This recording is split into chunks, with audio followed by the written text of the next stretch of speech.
আসসালামু আলাইকুম, আপনারা শুনছেন সংবাদ শিরোনাম। পঞ্চগড়ে নির্বাচনী সমাবেশে কর্মসংস্থান বৃদ্ধির প্রতিশ্রুতি জামায়াত আমিরের, ভোট ডাকাতি রুখে দেওয়ার আহ্বান, সন্ধ্যায় ভাষণ থেকে তারেক রহমানের জনসভা। ছুটির দিনে নিজ নিজ এলাকায় প্রার্থীদের জমজমাট প্রচারণা, উন্নয়নের প্রতিশ্রুতির পাশাপাশি সংস্কারের পক্ষে চাইছেন ভোট। এখনো আসন সমঝোতা চূড়ান্ত করতে পারেনি বড় দুই জোট, একাধিক প্রার্থী সমীকরণে জামায়াত, বিএনপির চিন্তা বিদ্রোহীদের নিয়ে। নয়াপল্টনে স্কুলের শিশু মারধরের ঘটনায় শারমিন একাডেমির ব্যবস্থাপক প্রবীর কুমার গ্রেফতার, প্রধান শিক্ষিকাকে ধরার চেষ্টা চলছে।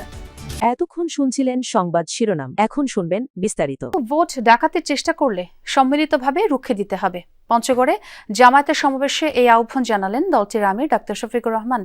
নির্বাচনী প্রচারণার দ্বিতীয় দিনে পঞ্চগড় চিনিকল মাঠে জনসভায় রাখা ভাষণে তিনি এসব কথা বলেন। বিজয় নিশ্চিত না হওয়া পর্যন্ত মাঠ ছাড়া যাবে না, এমনটাও জানান জামায়াত আমির।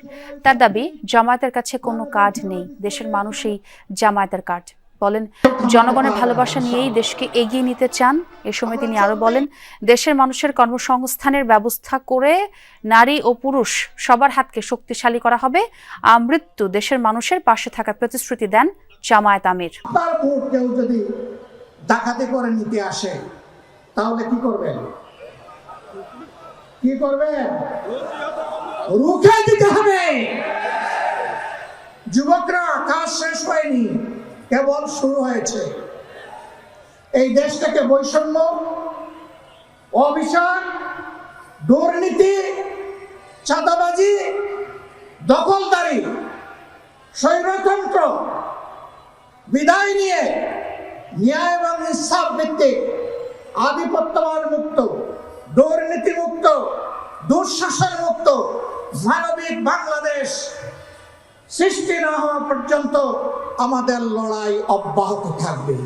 সমাবেশে কি কি প্রতিশ্রুতি দিলেন জামায়াত আমির এবং দীর্ঘদিন পর আসলে পঞ্চগড়ে নির্বাচনী উত্তাপ, জনতা সেখানে কতটুকু সন্তুষ্ট, কি দেখছেন? সবশেষ প্রচারণার দ্বিতীয় দিনেই আসলে উত্তরবঙ্গ সফর করছেন 10 দলীয় নির্বাচনী ঐক্যজোটের নেতা বাংলাদেশ জামাতে ইসলামের আমির ডাক্তার শফিকুর রহমান, এবং তিনি যথারীতি এই নির্বাচনী প্রচারণায় উত্তরবঙ্গের উন্নয়নে বেশ কিছু প্রতিশ্রুতি দিয়েছেন। 17 আসনে বিএনপির নির্বাচনী জনসভার সময়সূচিতে পরিবর্তন আনা হয়েছে। পূর্ব নির্ধারিত দুপুরের পরিবর্তে সন্ধ্যা 6টায় শুরু হবে সমাবেশ। বিএনপি চেয়ারম্যান তারেক রহমানের সমর্থনে আয়োজিত এই জনসভা ভাষান্টিকের বিআরবি মাঠে অনুষ্ঠিত হবে। রাজধানীতে ত্রয়োদশ জাতীয় সংসদ নির্বাচনের প্রচারণা শুরু করেছেন বিএনপি মনোনীত প্রার্থীরা। সকাল থেকেই বিভিন্ন পাড়া মহল্লায় শুরু হয় প্রচারণা। মিরপুর 12তে প্রচারণা করেন ঢাকা 16 আসনের বিএনপি প্রার্থী আমিনুল ইসলাম। এ সময় তিনি বলেন, তার এলাকায় অনেক নিম্ন আয়ের মানুষ রয়েছে, তাদের উন্নয়নে কাজ করবেন তিনি। বলেন, বিনামূল্যে শিক্ষা সামগ্রী পৌঁছে দেওয়া হবে। এছাড়া রাজধানীর পশ্চিম জুরাইনে গণসংযোগ করেন বিএনপির প্রার্থী তানভীর আহমেদ রবিন। রাজধানীর বংশালে করেছেন ঢাকা 6 আসনে বিএনপি মনোনীত প্রার্থী ইশরাক হোসেন। আমরা এখনো প্রতিটি মুহূর্তে দু একটি রাজনৈতিক দলের যে উদ্দেশ্য, যে নির্বাচনকে কিভাবে বানচাল করা যায়, কিভাবে দেশি বিদেশি ষড়যন্ত্রের মাধ্যমে দেশি বিদেশি যারা প্রভুত্ব স্বীকার করেছে তারা এখনো ষড়যন্ত্র করে যাচ্ছে। জনগণ আমাদের সাথে রয়েছে, জনগণ যেই সিদ্ধান্ত নিবে আমরা সেই জনগণের সিদ্ধান্তের সাথেই থাকবো ইনশাল্লাহ। আবারও ভোট ডাকাতির বা ভোট চুরির বা ভোট জালিয়াতির পরিকল্পনা কেউ বা কারা করার চেষ্টা করে, তাহলে জনগণকে সাথে নিয়ে সেটা কিভাবে রুখে দিতে হয় সেটা 2024 সালের 5ই আগস্ট যেরকম প্রমাণিত হয়েছে, আবারও আমরা প্রয়োজন হলে জনগণকে সাথে নিয়ে এই অপচেষ্টা রুখে দেবো। তো আছে আপনার কাছে জানতে চাই, ছুটির দিনে গণসংযোগে বলা যায় যে খানিকটা বাড়তি সুবিধা পাচ্ছেন প্রার্থীরা, কারণ রাস্তাঘাট একেবারে ফাঁকা। সেই জায়গা থেকে তারা বিভিন্ন পাড়া মহল্লা একেবারে অলিগলিতে তারা গিয়ে প্রচারণা চালাচ্ছেন। আমি এই মুহূর্তে আছি বংশালের একটি মসজিদের সামনে। এটি খুবই ঘনবসতিপূর্ণ একটি জায়গা। সেই জায়গাটিতে ইনসাফ ভিত্তিক বাংলাদেশ করতে সারা দেশে 10 দলীয় ঐক্যের পক্ষে ভোট চাইলেন নাহিদ ইসলাম। সকালে নির্বাচনের প্রচারণায় নেমে ঢাকা 11 আসনে গণমিছিলে অংশ নেন তিনি। এ সময় 10 দলের নির্বাচনী কার্যক্রম আনুষ্ঠানিকভাবে শুরুর ঘোষণা দেন নাহিদ ইসলাম। বলেন, 16 বছরের ফ্যাসিবাদী ব্যবস্থার পর এই নির্বাচন ইনসাফ প্রতিষ্ঠা নির্বাচন। এক হাসিনা গিয়ে নতুন হাসিনা, এক চাঁদাবাজ গিয়ে নতুন চাঁদাবাজ আসার জন্য মানুষ জীবন দেয়নি। এবারে নির্বাচন ক্ষমতার কাঠামো পরিবর্তন ও সংস্কারের নির্বাচন। চাঁদাবাজ ও ভূমিদস্যুদের পরাজিত করে প্রকৃত দেশপ্রেমিকদের সংসদে পাঠানোর আহ্বান জানান তিনি।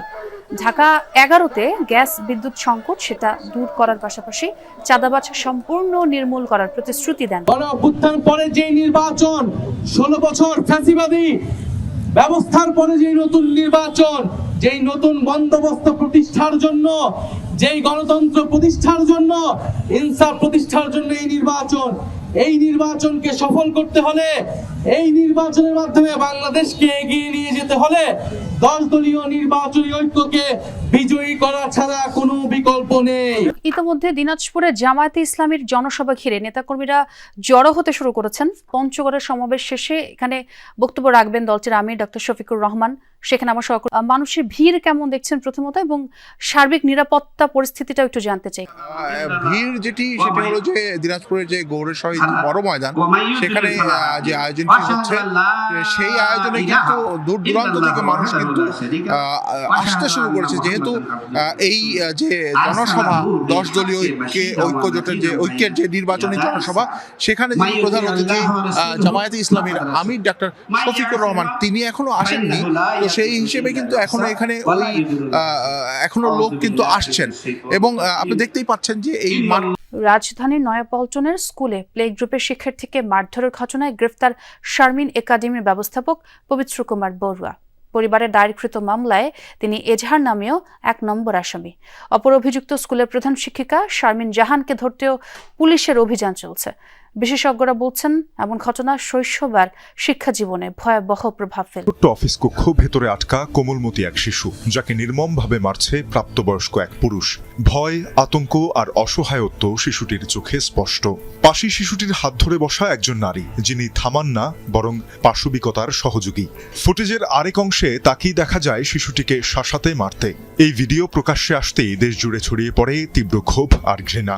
গা শিউরে ওঠা শিশু নির্যাতনের ঘটনা রাজধানীর নয়াপল্টনের শারমিন একাডেমির। স্কুলটির গেটে বা নামফলকে কোথাও নেই বাধ্যতামূলক EIIN নাম্বার। আবাসিক ভবনের নিচেই শ্রেণীকক্ষ, যেখানে প্লে গ্রুপ থেকে 5ম শ্রেণী পর্যন্ত করা হয় পাঠদান। একজন তো ম্যাডাম শারমিন, আর একজনের নাম তো স্যারের নাম তো আমি জানি না। আপনাদেরকে আজকে গেট বন্ধ রাখতে বলছেন? না, উনি বলে নাই, আমি তো স্কুলের সাথে আমার সম্পর্ক তো নাই। আজকে বন্ধ বলে দিছে মিসে, কিসের জন্য বন্ধ তা জানি না। এরপরই স্কুলের গ্রুপে জানিয়ে দেওয়া হয় অনিবার্য কারণে বৃহস্পতিবার স্কুল বন্ধ থাকবে। অভিভাবকরা তখনই বুঝে যান ঘটেছে বড় কিছু। ভাইরাল ভিডিও দেখে অভিভাবকরাই শনাক্ত করেন শিশুটির হাত ধরে থাকা নারী স্কুলের প্রধান শিক্ষিকা শারমিন জাহান, আর স্ট্যাপলার দিয়ে ভয় দেখিয়ে মারধর করা ব্যক্তির নাম প্রবীর কুমার, যাকে স্কুলের ম্যানেজার হিসেবে পরিচয় দেওয়া হয়। বেতন যতবার দিতে আসছি, ওই ভদ্রলোক আমাদের কাছ থেকে বেতন রিসিভ করতো। এখন যেহেতু একটা ঘটনা ঘটছে, আমার বাচ্চা তো আমি এখানে পড়াবো না। লাথি মারে, ঘুষি মারে, থুতু মারে, মানে এগুলো আসলে নেওয়া যায় না। বাচ্চারা বিশেষ করে ওর একটা অস্ত্র আছে, সেটা হচ্ছে মুখের অস্ত্র, যেটা থুতু। শুনছি ম্যাডামের